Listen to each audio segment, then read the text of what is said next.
지난 1년 지구촌에는 코로나 때문에 많은 변화가 생겼고 한국에도 적지 않은 영향이 있었습니다. 최근 특히 미국이나 일부 유럽에서 아시아인들에 대한 다양한 피해 사례가 생겨나기 시작하면서 한국인들이 애꿎게 피해를 보는 경우가 생기며 코로나의 간접적인 희생양이 되기도 했습니다. 일각에서는 한국이 이번 코로나 사태에서 전 세계에 진단키트를 발송하고 대활약을 이어갔음에도 불구하고 이렇게 코로나의 근원지가 중국이라는 가정하에 억울하게 같은 아시아인 한국이 피해를 본다는 의견이 나오고 있습니다. 그런데 이러한 코리아 디스카운트에 대한 우려는 전체적인 맥락에서 보자면 사실이 아니라고 합니다. 특히 이번에 코로나로 가장 피해가 극심했던 이탈리아에서는 한국에 대한 인식이 급격하게 변한 것을 확인할 수 있었는데요. 게다가 이탈리아에서는 한국과 일본을 직접적으로 비교하며 일본을 크게 놀라게 했다는 소식이 전해지고 있습니다. 우선 이탈리아는 일본과 전통적인 우방관계라고 할 수 있습니다. 1940년 이탈리아, 독일, 일본은 삼각 동맹을 맺고 세계 2차 대전을 통해서 전 세계에 대한 야욕을 보이며 당시 서로 간의 이해관계를 보존해주기로 한 국가들입니다. 따라서 이탈리아의 아시아 인식은 한국이라기보다는 당연히 일본이 앞서 있는 것이 오히려 상식적입니다. 물론 2차 세계대전은 전 세계에 민폐를 끼친 역사상 최악의 사건 중 하나로 기록이 되고 있습니다만 당사국들끼리만 보자면 서로 호의적인 감정은 남았고 실제 일본은 독일이나 이탈리아에 대해서 오랫동안 투자를 많이 해온 나라이기도 합니다. 지금도 양국의 우호를 나타내는 흔적은 많이 존재하고 있습니다. 게다가 1940년 당시엔 일제는 한국을 지배하고 있었으며 이탈리아가 한국에 대한 인식도 그러한 수준이었습니다. 물론 2002년 월드컵에서 한국이 이탈리아를 누르고 승리하며 논란 가운데 한국이 오르내렸지만 일반적으로 유럽에서 그러하듯 한국은 분단된 국가이며 코리안이라고 해봤자 남한이냐 북한 사람이냐 정도만 물을 뿐 한국에 대한 위상은 잘 알려지지 않은 동북아의 작은 국가 정도였던 것입니다. 그런데 이제 이탈리아에서 전반적으로 한국에 대한 인식이 개선되었으며 특히 일본이 비교 거론이 된 상황이 등장했습니다. 물론 한국의 위상은 유럽에서 알게 모르게 계속해서 올라가고 있었다는 현재 소식은 있어 왔습니다. 예를 들어 이탈리아 로마 공항에 입국할 때 한국 여권만 가지고 있으면 스마트 패스 시스템을 통해서 한국인들은 단 5분 만에 통과를 할 수 있습니다. 입국 심사하느라 1시간 가량 허비할 필요가 없습니다. 영국에서도 트래픽이 심각하다는 런던 히드로 공항에 입국할 때 한국인은 동일한 시스템으로 입국 심사가 면제됩니다. 영국은 EU를 제외하고 단 7개국에만 이것을 허락했고 아시아에서는 한국, 싱가포르와 일본 정도만 포함될 정도로 전 세계적으로 이런 나라는 매우 드물다고 합니다. 하지만 이와 같은 사례에서도 볼 수 있듯이 한국과 함께 늘 아시아에서 포함되는 것은 일본입니다. 물론 체코와 같은 나라는 한국만을 위해서 한글 안내판도 존재하고 일본이나 싱가포르도 아닌 한국만 패스트트랙으로 입국 심사를 면제받는 나라도 일부 있긴 합니다만 이와 같이 유럽에서는 아시아 하면 늘 일본이 거론됐고 한국은 최근 들어서 이름을 알리기 시작한 것이죠. 하지만 이제 한국의 위상이 일본과 직접 비교되면서 이탈리아 언론에 전격 소개된 상황이 나온 것입니다. 한국은 어떻게 일본을 넘어 세계를 호령하는 소프트파워 강국이 됐나? 이탈리아 시사주간지 파노라마가 3월 31일 발행된 최신 호에 세계면 분량으로 지구촌을 휩쓰는 한류 현상을 다각도로 조명한 특집 기사를 실었습니다. 이 매체는 한국을 자동차 첨단 기술은 물론 문화, 라이프스타일, 문신 없는 깨끗한 외모, 패션 브랜드까지 세계에 수출하는 나라라고 소개하고 이 아시아의 작은 나라가 짧은 시간 안에 글로벌 무대에서 두각을 나타낸 원인을 짚었습니다. 매체는 특히 일본 신화를 지워버렸다고 평해 눈길을 끌었습니다. 한때 서양을 덮친 일본 열풍이 뒤로 밀려나고 한국의 파도, 즉 한류가 그 자리를 차지했다는 의미입니다. 매체는 기사에서 한국의 대중문화가 이러한 한류를 이끌고 그 최전선에 방탄소년단 BTS가 있다고 소개했습니다. 특히 BTS가 영어에 기대지 않고 한국어로 세계 팬들을 매료시켰다는 점을 부각한 뒤 이로 인해 세계에서 가장 배우기 쉬운 문자로 평가받는 한글에 대한 관심도 부쩍 높아졌다고 전했습니다. 아울러 미국 아카데미 영화제를 비롯해 많은 국제 영화제에서 수상한 한국 영화와 함께 드라마가 선풍적인 인기를 끌며 넷플릭스와 애플 TV 플러스가 경쟁적으로 한국 콘텐츠 산업에 거액을 투자하고 있다는 점도 언급했습니다. 이른바 한국의 문화 콘텐츠 자체가 강대국이 눈독 들이는 경쟁의 각축장이 된 것으로 심지어 최근엔 중국 자본까지도 한국 콘텐츠에 매료되어 대량의 자본을 투자해 논란을 일으키기도 했습니다. 이밖에 한국 아이돌 스타 등의 인기와 맞물려 전 세계에서 주문이 폭주하는 패션 브랜드, 국제적인 음식으로 자리매김한 김치 등도 한류의 대표 상품으로 소개했습니다. 매체는 그러면서 한때 한국이 서양을 모방했다면 지금은 그 반대 현상이 일어나고 있다. 더 자세히 들여다보면 한국은 단순히 강남 스타일 리듬으로만 유명해진 나라가 아니다라고 강조하며 글을 맺었습니다. 반면 일본의 경우에는 앞서 논의했듯이 전통적인 이탈리아의 우방 관계이면서도 오랫동안 유럽에 많은 금액을 투자해서 그동안 일본은 일본을 통해서 아시아를 조명하게 했지만 이제는 대세가 바뀌어 유럽에서 아시아의 문화로 새롭게 한국이 떠오르고 있다는 의미를 나타낸 것입니다. 한편 이와 같은 뉴스 보도가 일본 언론에 나가자 일본 대중들은 하나같이 말도 안 된다는 반응을 보입니다. 유럽이 아직 몰라서 그렇지 한국같이 국가 간의 약속을 지키지 않은 나라라는 것은 당해봐야 알 것이라며 여전히 유럽에서 가장 위상이 높은 것은 일본이며 한국과는 그 격차가 매우 크다고 주장하고 있습니다. 그러나 이것은 단순히 이탈리아의 일개 언론사가 한국을 높여주기 위해 쓰기 위한 기사가 아닌데요. 한국유럽센터 연구교수팀은 유럽 내 한국 소프트파워의 부상, 공공정책의 조사 분석이라는 보고서에서 한국의 경제개발과 과학기술 관련 인지도가 상대적으로 높은 것으로 평가했습니다. 이들 유럽 전문가의 70.6%는 소속국 시민들 사이에 한국의 현대문화가 인기가 있다고 평했습니다. 또한 전문가들의 94.1%는 앞으로 한국 현대문화가 자국에서 더 인기가 높아질 것으로 전망했습니다. 전문가 중 85.3%는 특히 젊은 층에서 한국 현대문화가 인기가 높다고 답했습니다. 전문가들은 한국 현대문화 중 인기가 많은 부분은 91.2%가 K-팝을 꼽았습니다. 또 영화, TV 프로그램, 음식, 컴퓨터 게임, 패션과 뷰티, 웹툰 등 한류 콘텐츠로 분류되는 부분과 일치한다고 연구진은 설명했습니다. 즉 한국의 경제기술도 발달을 했지만 한국의 문화 콘텐츠도 한국의 위상을 높이는 데 기여한 것입니다. 여기에 연구진들은 이번에 한국이 팬데믹 사태에 결정적으로 유럽의 인식을 바꿔놓았다고 전합니다.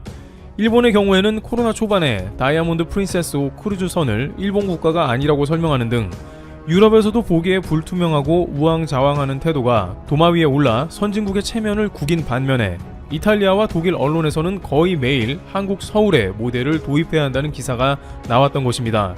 따라서 이번에 이탈리아 언론에서 한국이 일본을 지워버렸다고 한 것은 우연이 아니라는 것입니다. 하지만 일본 일부 언론은 여전히 한국이 백신이 모자라서 제대로 방역이 안 된다는 취지의 보도를 이어갑니다. 팬데믹으로 한국이 유럽에서 극찬을 받은 것은 인정할 수 없다는 취지를 드러낸 것입니다. 그러나 일본도 백신은 한국보다 좀 더 확보는 했어도 여전히 백신 접종 속도가 굉장히 굼뜨는 상황이 나오며 그러한 영향 가운데 코로나가 급격하게 재확산되어 현재 신규 확진자가 2,600명을 기록하고 있습니다. 이런 가운데 도쿄올림픽 성화봉송이 지연되고 있으며 오사카 지사는 오사카 시내에 성화봉송을 중지해달라며 스가 내각에 반란을 일으키는 등 여전히 코로나 대응이 제대로 되어 있지 않은 모습을 보이고 있습니다.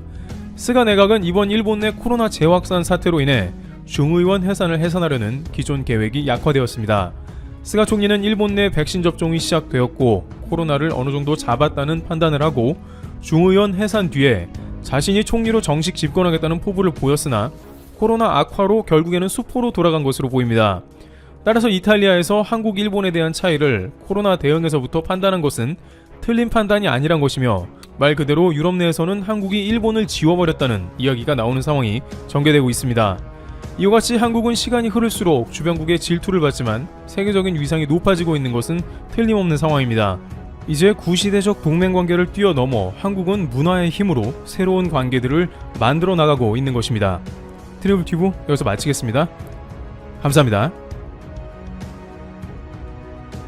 최근 물류계에 있어 재앙과 같은 사건이 발생했습니다. 인도양과 홍해를 거쳐 지중해를 잇는 수에즈 운하는 유럽으로 통하는 관문이자 선박 물류의 중추로서 오랫동안 해상 무역의 핵심 역할을 담당해왔는데 이곳에서 일본산 초대형 컨테이너선이 사고로 좌초되는 바람에 수백 대가 넘는 화물선들의 발이 묶였고 심지어 악천후로 인해 인양 작업 또한 전혀 진척을 보이지 못하고 있는데요. 한편 다시 없을 호재에 신이 난 해적들은 호시탐탐 기회를 노리던 중 유독 사고가 자주 발생하는 선박에 대해 한 가지 공통점을 발견하는데 그것은 다름 아닌 일본산 선박들이었다는 것이죠.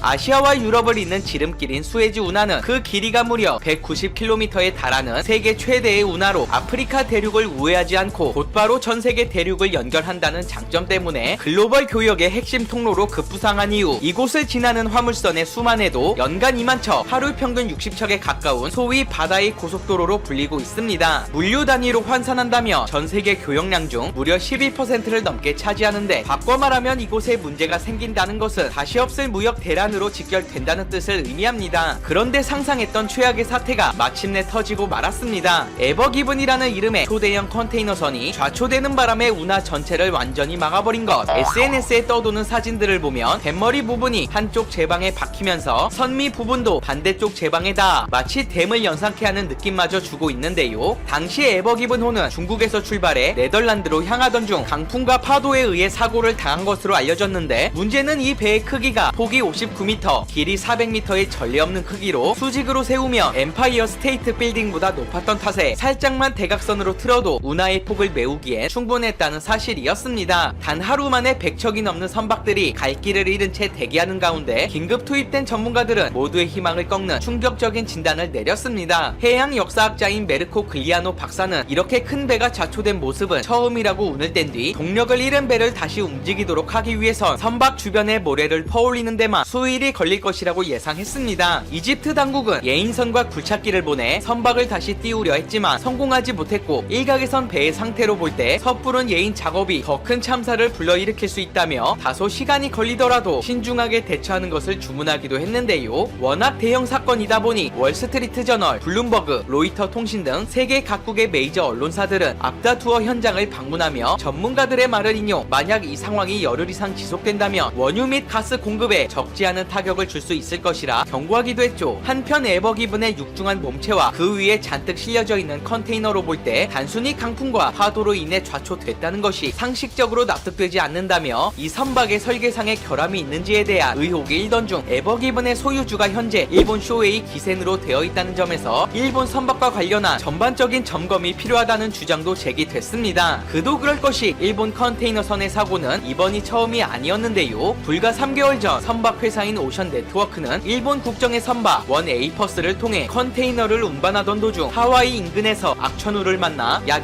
2,000여 개에 달하는 컨테이너를 분실한 적이 있습니다. 영상 속의 선박은 매우 위태로운 모습을 하고 있었는데, 구겨진 대형 컨테이너들이 당장이라도 바다에 빠질 것만 같은 장면을 비롯 무엇보다 유실된 2,000개의 컨테이너 중 약 60개는 지난 여름 베이루트에서 폭발을 일으킨 화학비료 및 폭죽을 만들 때 쓰는 휘발성 혼합물 등 위험물품에 해당해 논란이 일기도 했습니다. 결국 더 이상 항해가 불가능하다고 판단한 선장은 북미로 가는 것을 포기하고 결국 일본으로 돌아가는 선택을 해 국제적 망신을 당하기도 했죠. 이 밖에도 몇 달 전 인도양에 위치한 모리셔스에서 거대 선박이 침몰해 극심한 환경 오염을 일으킨 적이 있었는데, 일각에선 이 배의 소속이 일본이 아니라는 점을 들어 반박했지만 결국 세금 회피의 이유로 국정만 옮긴 일본 회사임이 들통나는 바람에 각종 조롱과 더불어 막대한 배상 책임을 떠안기도 했습니다. 한편 수에즈 운하는 전 세계의 화물선이 모여드는 황금 항로인데다 사실상 나라를 대표하는 업종이 해적질이라 불리는 소말리아의 길목에 인접해 있어 매년 피해가 속출하던 중 수백 대의 배가 멈춰있다는 소식은 그야말로 대해적 시대를 열어 젖힐 것이라는 우려 섞인 비판마저 나오고 있습니다. 더 타임즈는 현재 홍해 쪽 수에즈 운하 한가운데 있는 그레이트 비터 호수에만 30척의 선박이 묶여 있으며 이들은 언제라도 무장 단체나 해적들의 먹잇감이 될 수 있는 상황이라고 전했는데, 무엇보다 최근 소말리아 해적들은 해상 경비대의 활동 증가로 굶주릴 대로 굶주려 있는 상태라 그 어느 때보다 공격성이 크게 증가한 점을 주의해야 한다고 말했습니다. 과거엔 그저 눈높이가 닿는 상선들을 주로 타겟으로 삼았지만 그 대상이 거대 화물선은 물론 심지어 초대형 유조선에까지 이르고 있는데요. 실제로 이들은 시리우스라 불리는 유조선을 노려 탈취하는 데 성공해 선원들의 몸값으로 대략 300억 원을 요구하기도 했습니다. 상황이 이렇자 위험에 노출된 국제 해운선사들은 최단 거리인 수에즈 운하를 당분간 포기하고 유류비와 보험료 등의 비용뿐만 아니라 10배 이상의 더 많은 시간이 걸리는 부담에도 불구 남아프리카 공화국의 희망봉으로 돌아가는 방법을 심각히 고려하고 있는 상황이죠. 문제는 연이은 일본 선박의 사고 소식이 해적들의 귀에마저 들어갔다는 사실이고, 이에 그들은 일본 선박하면 속도가 느리다거나 내구력이 약하는 등의 오해 아닌 오해와 함께 탈취하기 쉬운 목표물로 인식하는 부작용을 초래하고 말았습니다. 일부 해적들은 알려진 것과 다르게 그들은 선박의 종류에 대한 상세한 데이터와 더불어 단지 종류만으로 국적을 인식할 정도로 수준 높은 정보들을 공유하고 있는데요. 이들이 가진 정보는 해적지를 개시하기 전 어떤 화물선을 노려야 성공 확률을 비약적으로 높일 수 있는지, 그리고 돈이 될 만한 물품을 싣고 다니는 선박이 어떤 종류인지에 대해 나름대로의 경험을 통해 축적된 신뢰할 만한 데이터라 볼 수 있습니다. 게다가 협상 결렬 시 여차하면 배를 두동강 내기도 어렵지 않으니 여러가지 면에서 일본 선박은 해적들에게 인기 있을 요소들을 두루 가지고 있는 셈이죠.